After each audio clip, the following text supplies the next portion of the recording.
بسم اللہ الرحمن الرحیم۔ آج کل سوشل میڈیا پر اس طرح کی ویڈیوز آ رہی ہیں کہ فرانس کی کسی کمپنی نے یا کسی اور ملک کی مائکروسافٹ کی کمپنی نے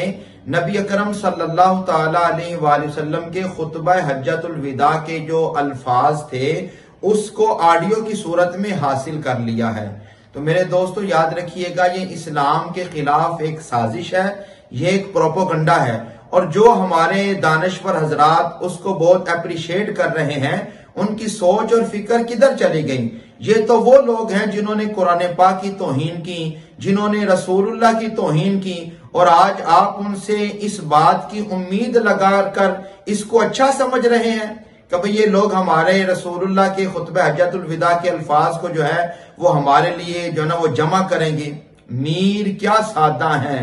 بیمار ہوئے جس کے سبب اسی عطار کے لونڈے سے دوا لیتے ہیں، ایسا ہونا ممکن نہیں۔ اگر آج یہ لوگ کہتے ہیں کہ بھی ہم نے خطبہ حجۃ الوداع کے الفاظ کو ریکارڈ کر لیا، تو کل پھر یہ کہیں گے کہ ہم نے وحی کے الفاظ کو بھی ریکارڈ کر لیا، کل کہیں گے ہم نے فرشتوں کی آواز کو بھی نقل کر لیا، تو یہ سلسلہ کیا، یہ فتنہ بڑی دور تک جائے گا۔ اس لیے ایسے لوگوں سے، ایسی سوچ اور فکر سے اپنے آپ کو محفوظ رکھیں۔ سونا جنگل رات اندھیری، چھائی بدلی کالی ہے، سونے والوں جاگتے رہنا چوروں کی رکھوالی ہے۔